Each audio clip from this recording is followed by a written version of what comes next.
Bonjour les amis, c'est Hélène Valentin. J'espère que vous allez bien. Nouvelle vidéo sur mon univers aquarelle autour du French Cancan. Aujourd'hui, je vous montre comment réaliser une feuille d'automne.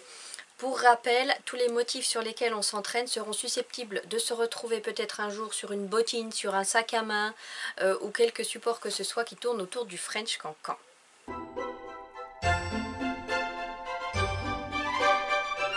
À la maison Février, on est plumassier depuis 1929. Les artisans de cette maison sont en charge de la création, de l'entretien et de la restauration des costumes en plumes du Moulin Rouge.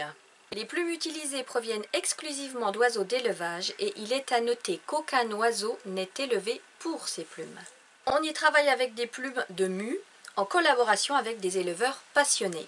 Les plumes sont ensuite tissées, cousues, assemblées, frisées pour former de soyeux boas ou de magnifiques éventails. Ça les amis, regardez, c'est une vraie plume d'autruche. Regardez un peu cette légèreté.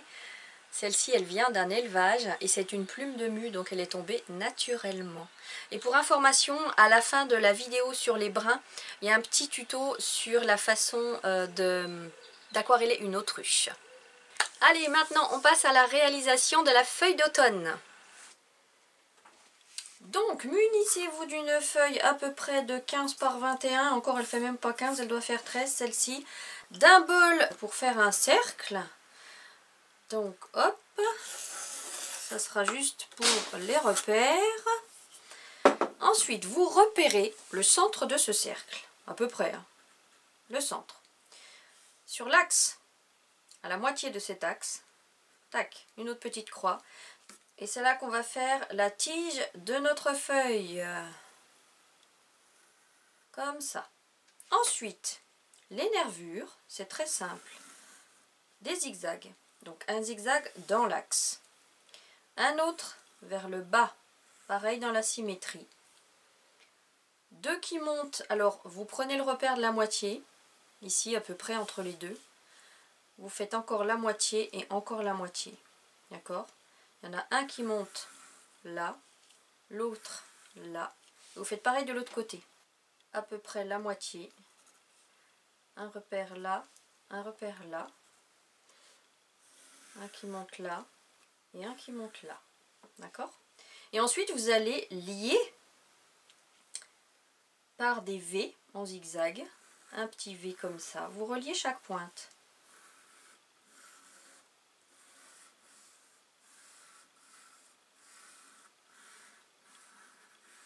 Voilà, vous avez votre feuille.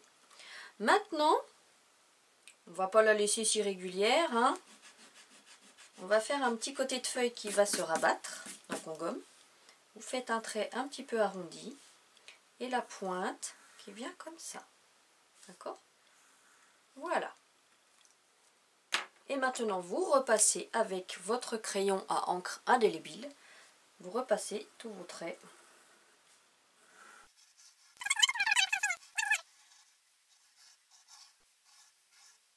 Voilà, une fois que ça c'est fait, alors si on peut rajouter des petits traits, si on a envie, pour le mouvement. Une fois que ça c'est fait, on gomme tout ce dont on n'a plus besoin. Alors voilà, ceci étant fait, on va partir sur des couleurs chaudes puisqu'on est à l'automne. Donc je vous invite à vous mettre de côté ou à préparer le jaune, orange, de rouge si vous avez, lac de Garance, marron clair, marron foncé. Préparez tout ça. Si vous les avez tout prêts en godet, c'est très bien. Sinon, pensez à les préparer ou à anticiper sur votre palette. Allez, on prend le pinceau le plus gros que vous ayez et on mouille. Donc je vous rappelle qu'on continue de travailler sur des petites séquences. Vous voyez, avant c'était du vert. Il n'a pas été bien rincé. Bon, c'est pas grave. Des petites séquences, donc pas de stress. Allez, on prend du jaune.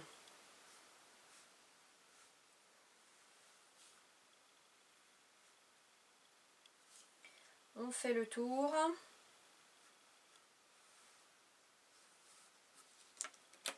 On passe à l'orange. Sans rincer le pinceau, c'est pas la peine. Voilà, on va beaucoup rester dans ces tons-là, hein, de toute façon.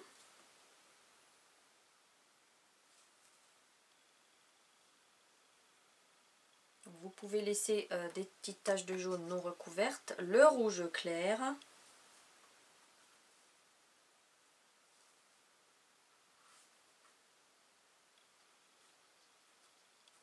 Alors le rouge clair, on peut en mettre juste sur la pointe.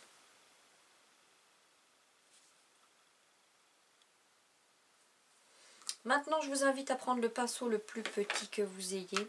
On va prendre du rouge foncé. N'oubliez pas que le mien est très flashy, c'est du White Nights. Vous voyez, hein. Et on va passer au marron foncé.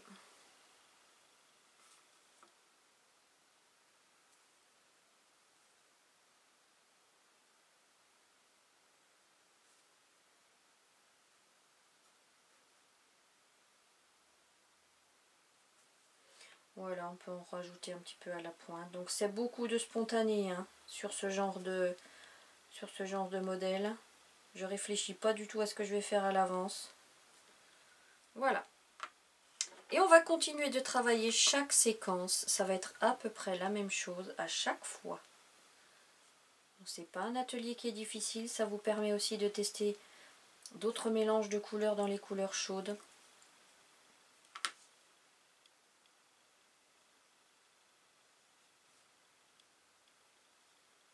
Alors si vous le souhaitez, comme on avait fait sur les flacons, vous pouvez laisser un petit liseré blanc ça et là, si vous avez envie. Allez, on passe à l'orange.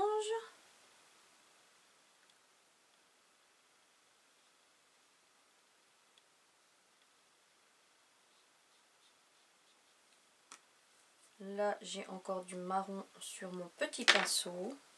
Je reprends un peu de rouge.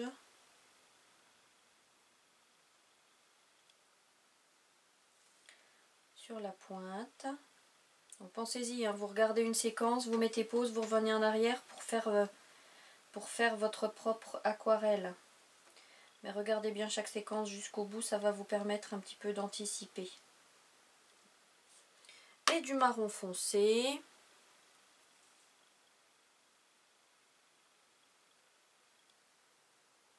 Sur la base. Je reprends mon pinceau le plus grand. Et on est reparti. S'il n'est pas propre, c'est pas grave, on reste dans des couleurs chaudes.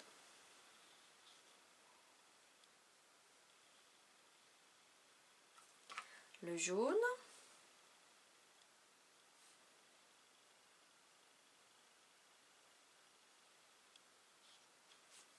Je laisse un peu de blanc au milieu. Là, je touche pas. Hein.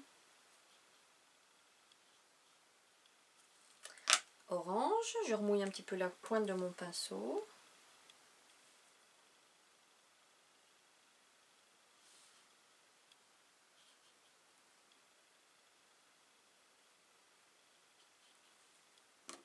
Rouge foncé.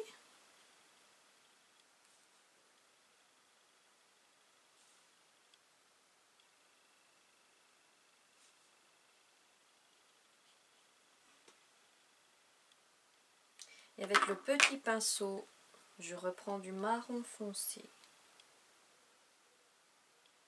que j'applique à la base. Allez, je recommence. Pareil avec la séquence d'après.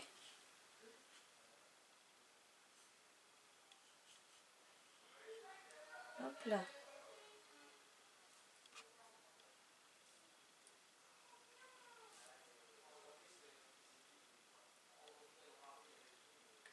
Hop là.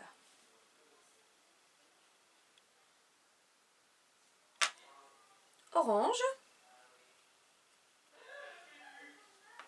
Rouge.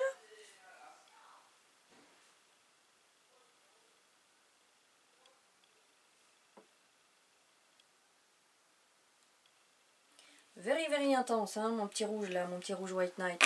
Le petit pinceau, du marron. Voilà, donc vous voyez, c'est aussi un jeu de jonglage avec les pinceaux. Alors, si on a envie, moi je prends un autre pinceau, le taille moyenne là. Je prends un chouïa de vert pour donner un petit peu un mouvement différent sur cette partie-là. Voilà, des petites pointes de vert, pas trop. Et puis je reviens avec mon marron. Là. Voilà. La suite, pareil, allez. Je rince un coup mon pinceau le plus grand. Je mouille mon jaune.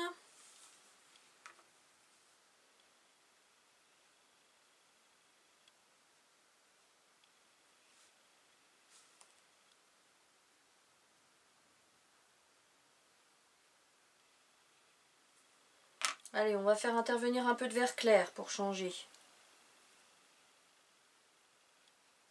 Une partie vert clair. C'était pas prévu, mais vous voyez, ça va donner, ça va changer. Orange. Un peu de rouge. Et le marron foncé avec le petit pinceau sur la base. Mais surtout, l'ombre portée de cette feuille, de ce morceau de feuille qui est replié. L'ombre portée sur la feuille elle-même. Voilà. On étale un peu tout ça. Voilà. Allez. Avant-dernière séquence. Enfin, avant-avant-dernière. On remouille. On repart sur du jaune.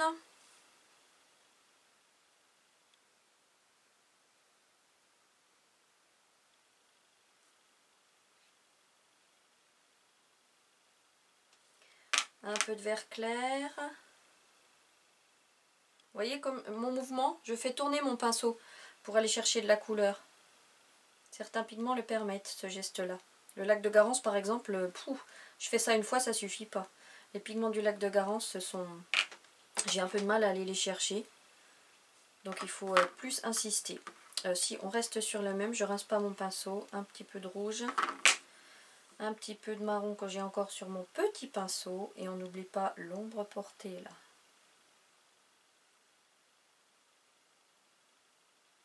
Hop. Là. Il me manque un petit peu d'orange. Alors je rince mon petit pinceau pour enlever tout le marron foncé. Un petit peu d'orange. Petit coup sur la pointe, voilà. Je garde mon petit pinceau. On va s'occuper... Allez, je l'essuie un petit coup, je le rince juste là. Je mouille juste la pointe. On va s'occuper de la tige. On mouille du jaune, du orange et du marron foncé. Juste sur la gauche, un petit liseré, ça suffit. Tac, bon, jusqu'à la pointe. Voilà.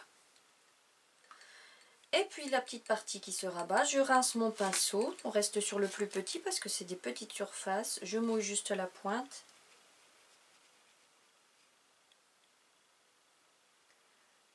Allez, on est reparti sur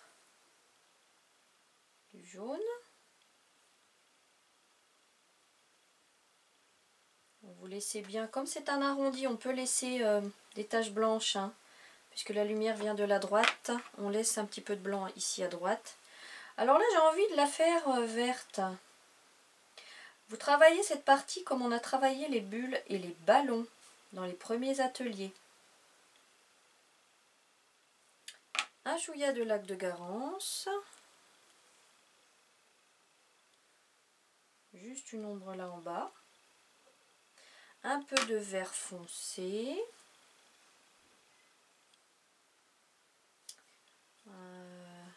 Et puis du marron foncé pour renforcer la dernière ombre sur le bas.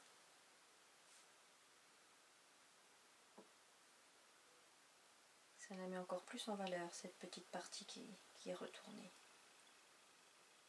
Voilà. Je rince bien mon pinceau. Vous voyez, là, je trouve que là, c'est pas assez pointu. Donc, voilà. Voilà, notre feuille d'automne est terminée. J'espère que vous avez pris du plaisir à réaliser ou à voir la réalisation de cette feuille d'automne. Dans la prochaine vidéo, je vous explique comment travailler les reflets d'eau. Moi j'aime l'automne, c'est ma saison préférée parce qu'il a un petit côté retour à soi après un été trop chaud dans un cocon couleur fauve. Et cette saison, il faut bien le dire, c'est une vraie invitation à se retrouver avec un thé bien chaud et à savourer l'instant présent. Je vous embrasse très fort!